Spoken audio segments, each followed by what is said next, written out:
Students, बेटा जो आज का आपका टॉपिक है Coulomb's line vector form. Previous lecture के अंदर हमने स्टडी की थी कूलॉम्स लाइन स्केलर फॉर्म। अगर आपने अब तक इसको स्टडी नहीं किया है तो मैंने डिस्क्रिप्शन के अंदर लिंक दे दिया है, एक बार क्लिक करके देख लीजिएगा बेटा। आइए अब हम पढ़ते हैं कूलॉम्स लाइन वेक्टर फॉर्म। बेटा हमने क्या किया, दो बॉडी ली, बॉडी 1 और बॉडी 2। बॉडी 1 के ऊपर पॉइंट चार्ज आपका Q1, बॉडी 2 के ऊपर पॉइंट चार्ज आपका Q2। जो बॉडी 1 और बॉडी 2 के बीच की सेपरेशन है वो है मोड R। अब की बार हमने क्या किया, इन दोनों के बीच की जो सेपरेशन है बेटा उसका मैग्नीट्यूड ले लिया हमने। क्या किया हमने, जो दोनों बॉडी के बीच की सेपरेशन है उसका क्या ले लिया, मैग्नीट्यूड ले लिया बेटा। देखो बॉडी 1 यानी कि चार्ज Q2 फोर्स लगाया बेटा चार्ज Q1 के ऊपर, यानी कि इस डायरेक्शन के अंदर force on body 1 due to body 2। और जो चार्ज Q1 है ये भी फोर्स लगाएगा चार्ज Q2 के ऊपर, फोर्स ऑन बेटा बॉडी 2 ड्यू टू 1। यानी कि जो ये फोर्स लगा रहे बेटा ये उस लाइन के ऊपर लगा रहे जो लाइन इन दोनों चार्जेस के सेंटर को ज्वाइन कर रही है।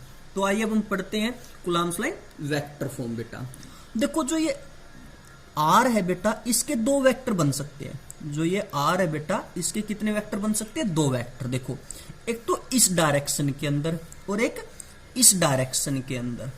जो इस डायरेक्शन के अंदर यानी जब जाएगा बॉडी 1 से 2 की ओर, final displacement 2 minus initial displacement कितनी 1, यानी कि आपको इस डायरेक्शन के अंदर R2 माइनस R1। जब हम जाएंगे 2 से 1 की ओर, फाइनल डिस्प्लेसमेंट बेटा R1, इनिशियल डिस्प्लेसमेंट R2, तो क्या हो गया आपका R1 vector minus R2 vector. अब हम निकालते हैं बेटा फोर्स ऑन 1 ड्यू टू 2। देखो कितना निकल गया आप लोगों को यहां तक पता है, F वेक्टर 1 2 क्या होगा, K Q1 Q2 by mod R का स्केयर। क्योंकि आपको पता है फोर्स डायरेक्टली प्रोपोर्शनल होता है प्रोडक्ट ऑफ 2 पॉइंट चार्जेस और इनवर्सली प्रोपोर्शनल होता है square of distance between them बेटा। ये आपका क्या निकल गया, मैग्नीट्यूड निकल गया। ये क्या निकल गया बेटा, आपका मैग्नीट्यूड निकल गया। लेकिन हमको तो वेक्टर फॉर्म के अंदर चाहिए। वेक्टर का मतलब क्या होता है बेटा, मैग्नीट्यूड एंड डायरेक्शन। और डायरेक्शन के लिए क्या चाहिए हमें, यूनिट वेक्टर। डायरेक्शन के लिए किस चीज की रिक्वायरमेंट हमें, यूनिट वेक्टर की। तो हम इस डायरेक्शन का वेक्टर लेंगे बेटा, तो हम क्या लेंगे, इस डायरेक्शन का यूनिट वेक्टर लेंगे बेटा।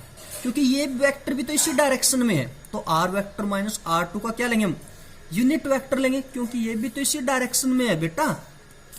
तो हमने क्या किया, इसका यूनिट वेक्टर ले लिया। R1 वेक्टर माइनस R2 का क्या लेंगे, यूनिट वेक्टर लेंगे। अब हम इसका यूनिट वेक्टर कैसे निकालेंगे, आपको पता है अगर हमें A वेक्टर का यूनिट वेक्टर निकालना है तो क्या होगा, A vector by mode of A, यानी कि A वेक्टर बाय उसका मैग्नीट्यूड। तो इसका मतलब इसका यूनिट वेक्टर आपका ये हो गया बेटा, इसका यूनिट वेक्टर आपका ये निकल गया। तो अब हमने क्या किया, इसकी जगह पे ये वैल्यू पुट कर दी। इसकी जगह पे क्या कर दी बेटा, ये वैल्यू पुट कर दी। अब देखो बेटा R1 vector minus R2 vector का मोड ये किसके बराबर है, मोड R के बराबर। मतलब कि क्या है, इस वेक्टर का क्या है मोड R, मैग्नीट्यूड तो है। इस वेक्टर का मोड R क्या बेटा, मैग्नीट्यूड तो है। तो हमने क्या किया, इस मोड R की जगह पे ये पुट कर दे, यानी कि आपका फाइनल क्या निकल गया, फोर्स ऑन 1 ड्यू टू 2, यानी कि इसका क्यूब हो गया बेटा। ये निकल गया फोर्स ऑन 1 ड्यू टू 2। एक बार और समझो बेटा इसको। देखो हमने क्या किया, दो बॉडी ली, बॉडी 1 और बॉडी 2। बॉडी 1 के ऊपर पॉइंट चार्ज कितना है बेटा, Q1। बॉडी 2 के ऊपर कितना है, Q2। इन दोनों के बीच की सेपरेशन का हमने क्या लिया, मैग्नीट्यूड लिया। जो ये R है बेटा इसके दो वेक्टर कंपोनेंट हो सकते हैं, दो वेक्टर बन सकते हैं, एक तो इस डायरेक्शन के अंदर और एक इस डायरेक्शन के अंदर। देखो जो इस डायरेक्शन के अंदर है, यानी जब हम जाएंगे 1 से 2 की ओर तो फाइनल डिस्प्लेसमेंट होगी 2, इनिशियल होगी आपकी 1, यानी कि R2 vector minus R1। Another क्या हो सकता है बेटा आपका इस डायरेक्शन के अंदर, जब हम जाएंगे 2 से 1 की ओर, 1 क्या होगी आपकी फाइनल डिस्प्लेसमेंट, इनिशियल क्या होगी बेटा आपकी 2, यानी कि R1 vector minus R2 vector. आपको पता है बेटा प्रीवियस लेक्चर के अंदर हम डिस्कस कर चुके हैं, जो बॉडी 2 है वो फोर्स लगाएगी बॉडी 1 के ऊपर, यानी कि फोर्स ऑन 1 ड्यू टू 2, और जो बॉडी 1 है वो फोर्स लगाएगी बॉडी 2 के ऊपर, यानी force on body 2 due to 1। ये जो फोर्स लगेगा ये लगेगा जो लाइन दो चार्जेस के सेंटर को ज्वाइन कर रही है उसी के ऊपर। ठीक है बेटा, अब हम निकालेंगे force on body 1 due to 2। देखो इसका फोर्स निकल गया बेटा K1 Q2 by mod R का स्केयर। आपको पता है बेटा फोर्स डायरेक्टली प्रोपोर्शनल होता है प्रोडक्ट ऑफ 2 पॉइंट चार्जेस, और इनवर्सली प्रोपोर्शनल होता है बेटा square of distance between them. ठीक है बेटा, ये हमारे पास निकल गया मैग्नीट्यूड, लेकिन हमें तो किसके अंदर चाहिए, वेक्टर के अंदर चाहिए। वेक्टर क्या होता है, मैग्नीट्यूड प्लस डायरेक्शन, और डायरेक्शन के लिए क्या चाहिए हमें, यूनिट वेक्टर चाहिए बेटा। डायरेक्शन के लिए क्या चाहिए हमें, यूनिट वेक्टर चाहिए। तो हम अब डायरेक्शन का वेक्टर कैसे निकालेंगे, देखो अब हम लेते हैं unit vector R1 vector minus R2 vector को, क्योंकि ये भी तो इसी डायरेक्शन के अंदर है बेटा। अब हम क्या करेंगे, R1 vector minus R2 vector cap, इसका यूनिट वेक्टर निकालेंगे बेटा, इसका यूनिट वेक्टर निकालेंगे। आपको पता है ए वेक्टर का जो यूनिट वेक्टर होता है बेटा, ए वेक्टर बाय उसका मैग्नीट्यूड। तो इस तरीके से हम इसका वेक्टर निकालते हैं बेटा, यानी कि इसकी डायरेक्शन क्या होगी बेटा, ये होगी इसकी डायरेक्शन। तो आपके पास मैग्नीट्यूड ऑलरेडी ये निकल गया, अब डायरेक्शन आपके पास ये निकली। तो हमने क्या किया, यहां पे इसकी जगह पे ये वैल्यू पुट कर दी बेटा। अब देखो बेटा R1 vector minus R2 vector का मोड किसके बराबर है, मोड R के बराबर, यानी ये किसके बराबर है, मैग्नीट्यूड के बराबर। तो हम क्या करेंगे, मोड R की जगह पे इसको पुट करेंगे, यानी कि अब क्या हो गया इसका क्यूब। तो ये निकल गया force on body 1 due to body 2। ठीक है बेटा अब हम निकाल लेंगे force on body 2 due to 1, यानी कि ये फोर्स, इस डायरेक्शन के अंदर हम फोर्स निकाल लेंगे।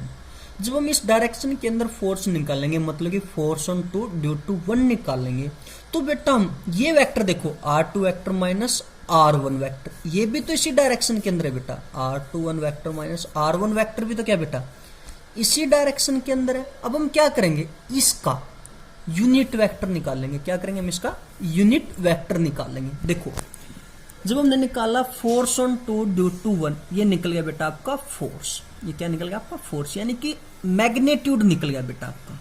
अब हमें क्या चाहिए, डायरेक्शन चाहिए, और डायरेक्शन के लिए क्या चाहिए, यूनिट वेक्टर चाहिए। तो हम किसका यूनिट वेक्टर निकालेंगे, R2 वेक्टर माइनस R1 का। आपको पता है बेटा यूनिट वेक्टर हम कैसे निकालते हैं, ए वेक्टर बाय उसका मैग्नीट्यूड। तो अब हमने क्या किया, इसका यूनिट वेक्टर निकाल लिया ये। अब हमने इसकी जगह पे ये वैल्यू पुट कर दी बेटा, देखो ये कर दी पुट। अब R2 vector minus R1 vector का मोड किसके बराबर है बेटा, मोड R के बराबर, क्योंकि ये किसके क्या है, इसका मैग्नीट्यूड ही तो है। तो हम क्या करेंगे, मोड R का स्केयर है उसकी जगह पे करेंगे इसका स्केयर, और एक ये क्या हो गया बेटा टोटल आपका क्यूब, यानी फोर्स ऑन 2 ड्यू टू 1 ये निकल गया बेटा आपका।